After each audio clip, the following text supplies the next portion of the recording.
Welcome to health care at home. हमारे एक दर्शक है तबस्सुम, इनका मैसेज आया, आइए सुनते हैं। सर मैं तबस्सुम, आपकी रेमेडीज़ और आपकी डाइट चार्ट का काफ़ी फ़र्क पड़ा है।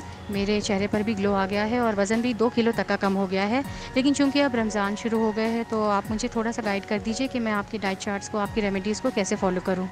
देखिए तबस्सुम जी, हम एक काम करते हैं कि रमज़ान में क्या खाना है ये, या जो भी दुनिया में और कई तरह के लोग फास्ट करते हैं, फास्ट के बाद क्या खाना चाहिए क्या नहीं खाना चाहिए, ये पूरा डिटेल में मैं बता देता हूँ। देखिए, जब भी आप कोई फास्ट करते हैं और वो फास्ट जब कंप्लीट हो जाता है, खासतौर पे जैसे रमज़ान का फास्ट है 1 महीने का होता है, उसके बाद आपका वज़न कम होना चाहिए, स्किन ग्लो करनी चाहिए।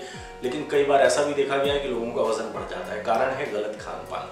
देखिए, कभी भी आप कंपनसेट ना करें, मतलब कि हमने अगर 12 घंटे हम भूखे रहें तो उसके बाद ढेर सारा जो खाना खा लेना है, ये बिल्कुल गलत है। क्योंकि अगर आपने ढेर सारा खाना खाया, ढेर सारा कार्बोहाइड्रेट आएगा, और साथ में लोग शुगर खा लेते हैं, मीठा भी खा लेते हैं, कुछ जूस ले लेते हैं मीठे, या कई तरह के मैंगो शेक वगैरह जो होते हैं जिसमें काफ़ी मात्रा में शुगर होती है, या कोल्ड ड्रिंक्स ले लेते हैं। ये जब हाई शुगर और इस तरह का फ्राइड फूड वगैरह अगर आपने खा लिया तो क्या होगा, ये सारी शुगर और इसका जितना कार्बोहाइड्रेट है ये सारा फैट बन के स्टोर हो जाएगा। नतीजा क्या होगा, रमजान का जब फास्ट खत्म होगा आपका वजन और बढ़ जाएगा। ये बिल्कुल नहीं करना है। तो जब भी आप फास्ट तोड़ते हैं, फास्ट आपको तोड़ना है फ्रूट से। जैसे अक्सर मैंने देखा है कि फास्ट तोड़ने वाले खजूर से फास्ट तोड़ते हैं, बहुत अच्छी चीज़ है, हाई एनर्जी होती है खजूर में। लेकिन चक्कर क्या होता है, गड़बड़ यहाँ से हो जाती है कि उन्होंने 2-3 खजूर खाए, उसके बाद फिर वो भजिए भी ले लेते हैं, समोसा भी ले लेते हैं। ये बिल्कुल गलत है। आप हाई एनर्जी फ्रूट्स ही खाने हैं आपको। हाई एनर्जी फ्रूट में आप आम ले सकते हैं, काफ़ी एनर्जी होती है, अंगूर ले सकते हैं, आप केला ले सकते हैं, अंजीर ले सकते हैं, और खजूर तो है ही। इन सब चीज़ों को आप सेवन करें जब आप फास्ट तोड़ते हैं, और इन्हीं से अपना पेट भर लेना है।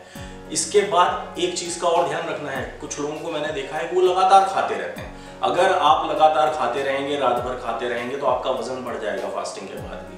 लगातार नहीं खाना है। जैसे कि आपने फास्ट तोड़ा, उस समय आपने ढेर सारे फ्रूट्स खा लिए, उसके बाद लगभग आपका पेट इसी से भर जाना चाहिए, फ्रूट से। जब आपका पेट इससे भर गया, अगर आपकी इच्छा हो रही है कुछ और खाने की, तो हल्का फुल्का सा कुछ आप नमक वाला नमकीन, जो भी आपका कुक्ड मील है वो खाएं।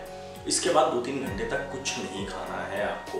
2-3 घंटे बाद जब आप मेन कोर्स खाने बैठते हैं, मेन कोर्स यानी कि जो आपका खाना होता है प्रॉपर कुक्ड मील, उसके पहले आपको ध्यान रखना है कि काफ़ी मात्रा में एक प्लेट भर के आपको कॉम्प्लेक्स कार्बोहाइड्रेट खाना है। कॉम्प्लेक्स कार्बोहाइड्रेट हाई फाइबर वाली चीज़ें, जैसे कि जो भी सैलेड होता है, आप पत्ता गोभी ले लें, आप ककड़ी ले लें, आप गाजर ले लें, इस तरह की चीज़ें, आप बीटरूट ले सकते हैं।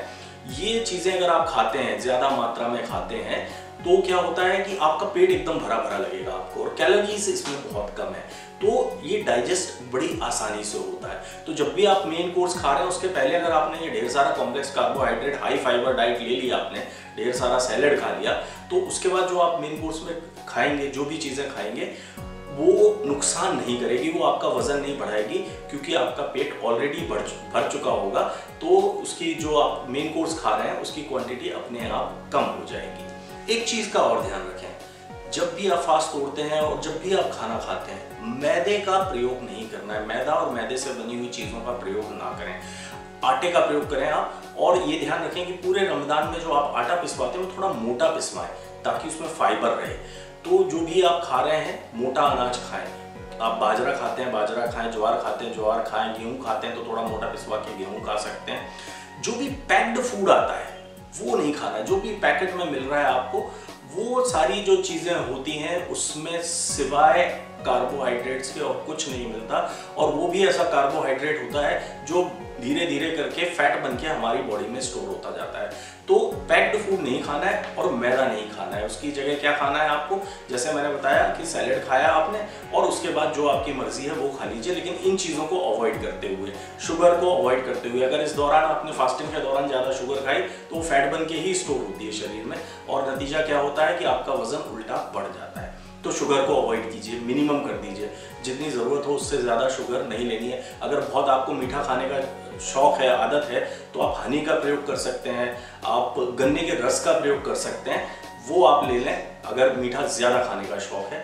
मीठा केवल जीभ के लिए खाना है, यानी कि सिर्फ स्वाद के लिए खाना है। एक चीज़ का और ध्यान रखिएगा, मोबाइल देखते हुए, टीवी देखते हुए कभी भी खाना नहीं खाना है फास्टिंग के बाद, क्योंकि हम जब खाना खाते हैं तो हमें अब खाने को एंजॉय करना है। अपने खाने को देखिए और एंजॉय करिए। अगर रमज़ान में आपने इस डाइट को फॉलो किया, जो मैं जैसा बता रहा हूँ वैसे वैसे करते गए, तो ये रमज़ान ख़त्म होने के बाद भी आपको इसकी ही आदत पड़ जाएगी। अगर आप अपने खाने को देखकर और एंजॉय करते हुए खाना खाते हैं, कहीं ध्यान कहीं और नहीं है, और खूब चबा चबा कर खाना खाना है, अगर आप ऐसा करते हैं तो आपको इसकी ही आदत पड़ जाएगी। ख़त्म होने के बाद भी आप बहुत हैवी मील नहीं खा पाएंगे, हेल्दी मील ही खाएंगे। अच्छा, ये तो मैंने आपको बताया कि आपने जब फास्ट तोड़ा तो क्या खाना है, उसके 2-3 घंटे बाद क्या खाना है। लेकिन जो मॉर्निंग में आपका फास्ट शुरू होने से पहले जो आपका लास्ट मील होता है वो क्या होना चाहिए, और साथ में नॉनवेज खाना है या नहीं खाना है, और अगर नॉनवेज खाना है तो कैसे खाना है, ये सब मैं बताऊंगा आपको अगले एपिसोड में।